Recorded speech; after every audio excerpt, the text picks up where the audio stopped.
Mayong hapon, Negros. Ini ang Digicast Negros X. Ang nagapanguna nga napulo ka mga balita sa Negros ang amon igadulong sa inyo. Updin ninyo kami via Facebook, YouTube, kag sa among website www.digicastnegros.com.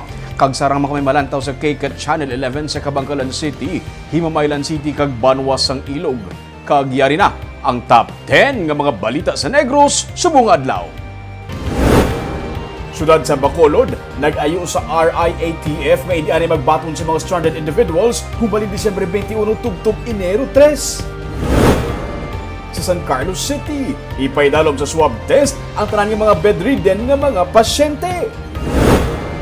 Guardia PILASON siyang gisulod sa armado nga mga lalaki ang homeowner's office sang isa ka subdivision sa Bacolod.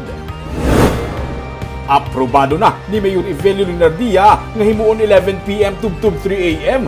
ang curfew sumugo Disyembre 16 tubtob 31. Kag saksihan ang Yoyo Land sa Pamilya C. Initanan sa Digicast Negros X.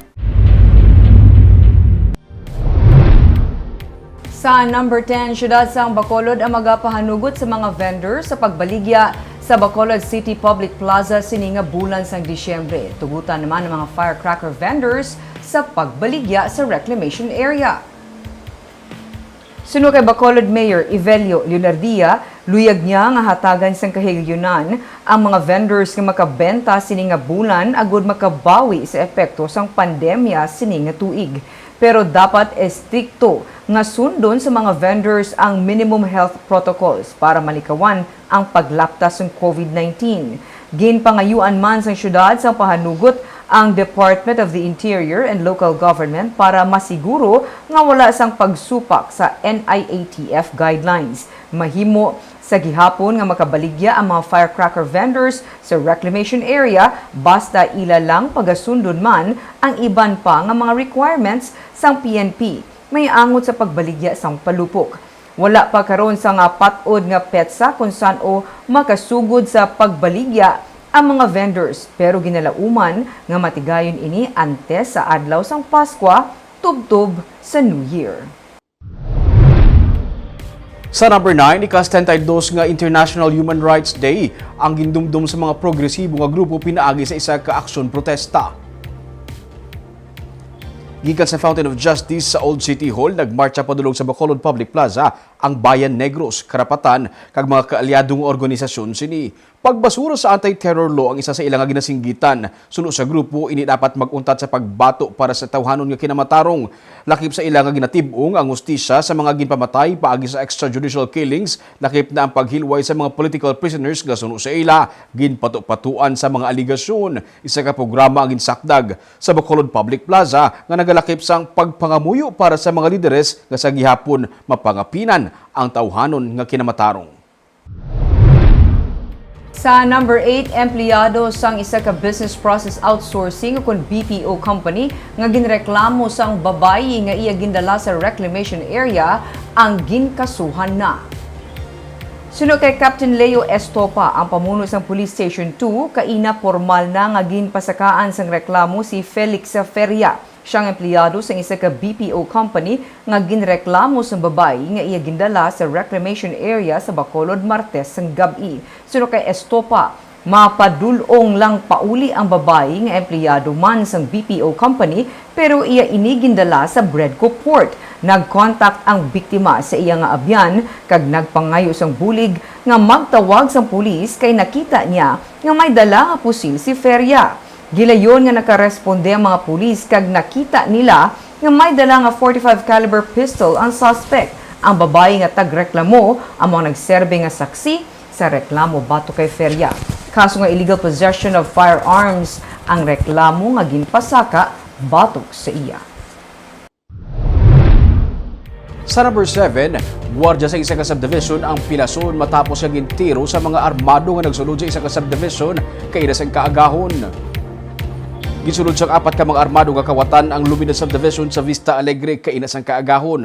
Sa investigasyon sa Police Station 7, sa likod nga bahin sa subdivision nag-agi ang mga kawatan kag sila ang nagrekta sa homeowner's office. Wala man may nakuha nga kwarta suno sa pulis ang mga kawatan kundi ang gamit lang sang isa ka gwardya. Suno sa PNP, gintayaan sa armas sa mga kawatan ang isa ka security guard nga si David Albarquez kag ginkuha sa mga armado ang iya 38 caliber revolver, radio handset kag kahita. Ila pa natiruan sa tiil si Albarquez matapos magbato ang mga kaupod sini nga gwardya. Padayon pa sa karon ang investigasyon sa kapulisan sa pagkilala sa mga sospek. Sa number 6, active COVID-19 cases sa Negros Oriental ang nagbalik sa masobra isa kagatos. Naglabot naman sa 102 ang active cases ng COVID-19 sa Negros Oriental, ini matapos madugangan sang 11 ka kaso sa COVID-19 ang probinsya kahapon.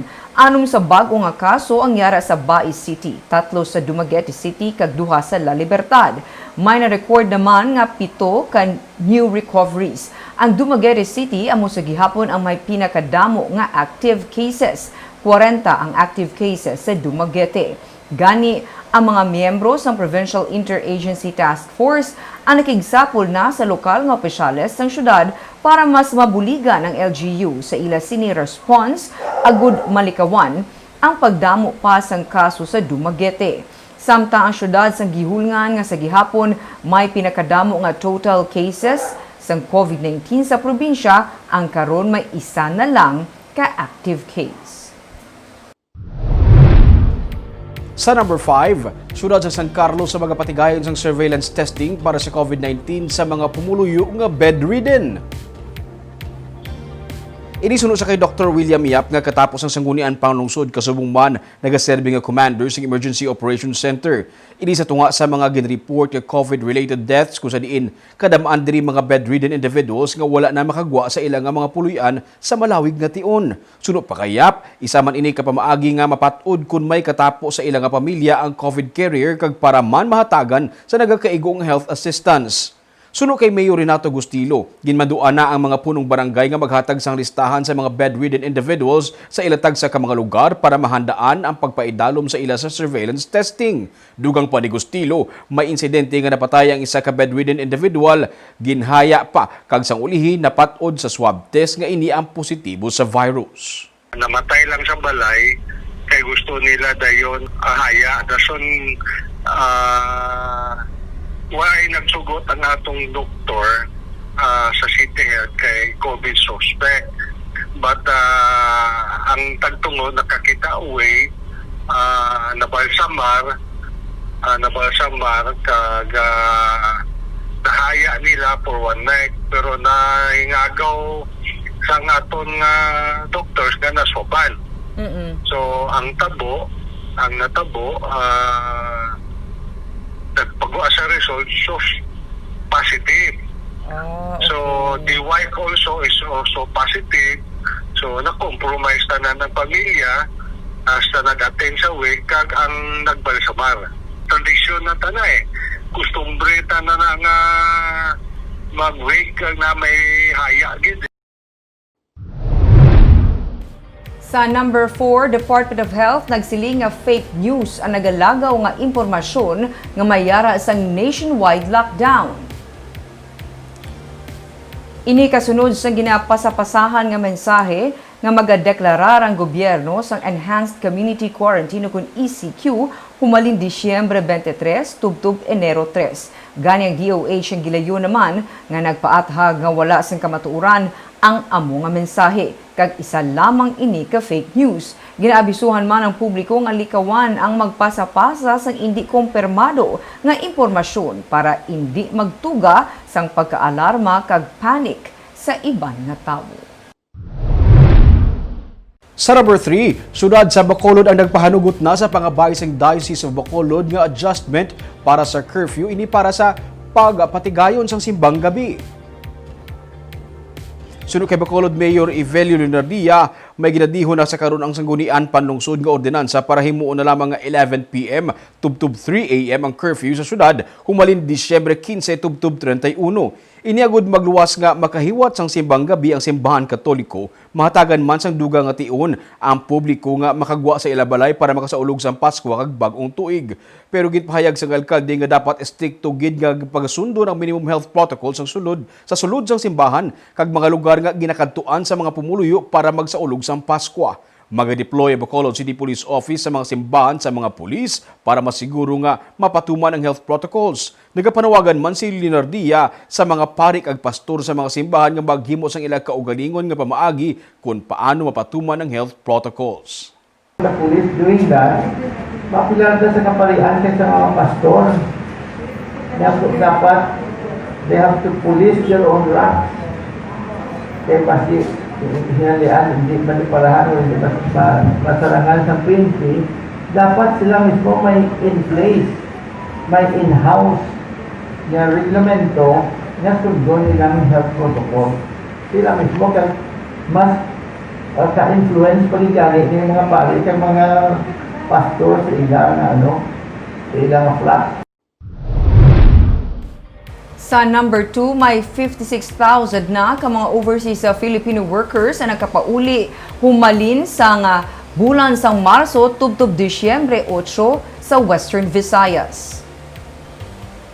Suno kay Riza Moldes, ang Regional Director ng Overseas Workers Welfare Administration o kun OWA, 9,600 diri ang sa Negros Occidental. Inya nagalakip na sa mga nawad-an sang trabaho bangod sang pandemya. Yadtong mga nagtapos ang kontrata, mga na-displace kag bisan pa ang mga nagbakasyon. Suno kay Moldes, yara sa peak karon ang pagpinauli sang OFW. Samtang padayon ang programa kag paghatag sang assistance ng OWA sa mga OFW. Wala labot diri ang Negros Occidental ang nagahatag man sang assistance. Suno kay Moldes, sinilamang sa idalom sang Provincial Council on Migration and Development, may mga OFW nga nagbaton sang bulig. Samtang sa records ng OWA, Region 6, may 3 ka OFW sa Negros Occidental ang napatay bangod sa COVID-19. Ang ilahimatang nagbaton sang 120,000 pesos nga assistance, lakip na 15,000 pesos para sa livelihood kag scholarship sa kabataan. Kag sa numero 1 sa mga balita subong adlaw, Bacolod Emergency Operations Center naghingyo sa Regional Interagency Task Force Against COVID-19 nga hindi ani magbaton sang locally stranded individuals humalin Disyembre 21 tubtob Enero 3. Iniagud patagaan sang ligwa mga quarantine facilities sang syudad nga makapagpanghanda sa pagsulod sa bag-ong tuig. May report si Marty Go. Nagpadala na sang sulat sa Regional Interagency Task Force Against COVID-19 ang Bacolod Emergency Operations Center para magpangayo sang suspension sang pagbaton sang mga locally stranded individuals sa syudad humalin Disyembre 21 tubtob Enero 3. Iniagud ma-disinfect kag mapanami pagid ang mga quarantine facilities sang syudad nga ginatiniran sa mga nag-ainabot nga LSI kag para mahatagan man sang tinion ang mga healthcare workers sa ini nga mga facilities nga makapahuway sa tion sang Pasko kag bag-ong tuig. So at least in advance, we're informing our incoming LSIs that you have to plan your trips in advance because once this moratorium is approved, then nobody will be received as an LSI starting December 21 to January 3 for that matter. The reason for this is that we also have to rehabilitate our facilities. Samtang, ginpaathag naman sang EOC nga sa idalom sang ila ginaduso nga bag-o nga protocol para sa mga returning residents, kinahanglan nga ang ila mapakita nga negative RT-PCR test result ang ginkuha sa sulod sang 72 ka oras lamang humalin sa ila pag-abot sa Bacolod para masiguro nga negatibo sila sa virus kag mahimo na nga makadiretso pauli sa ila pamilya. Ginpahayag man ni Bacolod EOC Executive Director M. Ang nga ang mga gikan lang sa gwa sang Western Visayas ang pangayuan sang negative nga RT-PCR test result. Right now, under the present EO, the present protocol guidelines natin sa Bacolod, we test only those that are coming from outside of the region. Ang swab test natin, coming from outside of the region, either halin sila sa Cebu or sa Babanda, via Cebu or via Manila, mag-abot sila diri, or even via Iloilo, basta coming from outside of the region, swab test na sila. So nga, itong bagong proposal is to require them, the same group, meaning halin sila sa Manila or halin sila sa iban pag yung mga provinces coming to Bacolod via Manila or Cebu. Ginpahayag naman ni Bacolod Mayor Evelio Leonardia nga pabor siya sa ini nga rekomendasyon sang EOC, pero iyaan ay pangayuan sang opinyon ang City Legal Office para masiguro nga wala ini sang paglapas sa anuman nga pagsulundan sang DILG o kun sang National Interagency Task Force Against COVID-19. Martigo para sa Digicast Negros. Sa good vibes ang ginahulat nga Christmas Village sa mga taga-Bacolod kag bisan pa sa mga nagabisita ang ginbuksan na sang Pamilya C. Aton bisitahan ang agaw at atensyon nga mga Christmas decor sa 18th Street sa Sininga Report.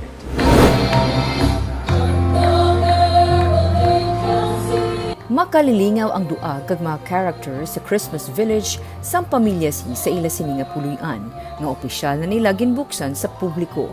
Nagapati ang Pamilya C nga ini ang ila nga pamaagi nga mapaambit man sa publiko ang bugay nga ila nabaton kag karon nga may pandemya, paglaom ang ginadala nga mensahe sini nga Paskwa.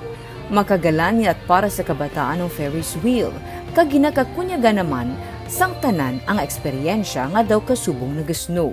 Ang Christmas carols ng choir sa Yo-Yo Land ang nagdugang sa kasadya.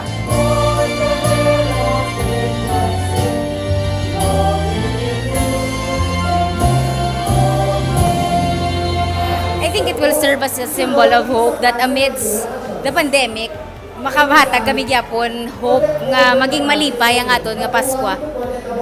Not only Christmas, but muna pala sa bisan in our own little way we can give back to the people of Bacolod and Negros. 2007 paginsugdan sa pamilya ni Jerry C.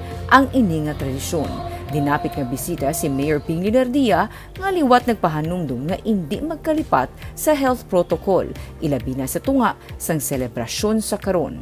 Kasi malipat kita lang na may COVID pa.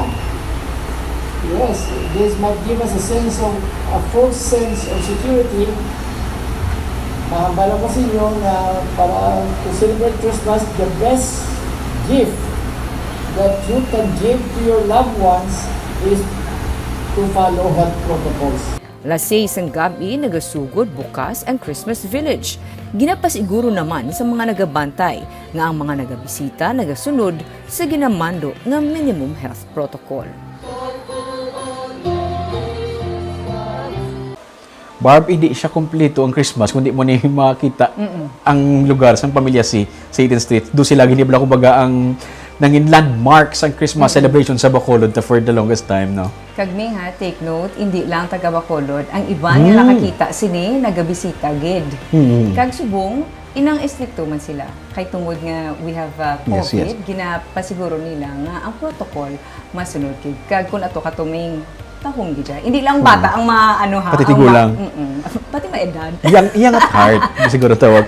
Pero kung isa kakilala, Barb, last night, nag-post siya, nga bata edalo niya, galing siguro nakita niya, doon kadamo sang tao, ginubra niya, nag-drive-thru lang sila, nakita lang sang bata, para at least safe, kag at the same time, panigurado na lang kaya hindi sila gusto nga kagaulan-ulan siyang kagabi. So, ang bata nabitin, jutay, pero pinilada kadagabi, labay-labay lang sila para malingaw lang ang bata. Pero kung ato katuming dumalipat katuod nga may COVID, kaya ang Christmas nga ginahambal-bala nga kabo ka agos na selebrasyon, mga batsagan naman. Bawa. Kaya nga daan, Barb, 15 days na lang, Pasko na. Kagamoy ato mga balita sa Negros, subunga adlaw. Kay man sa panahon karon importante nga may ihibalo ka sa nagakatabo sa imong palibot. Pero dapat eksakto kag balanse ang mga impormasyon. Padayon kami nga magapangalagad sa Negrosanon. Ako si Barbara Mijares. Tubtub sa buwas, ako naman si Romeo Subaldo, mayong hapon.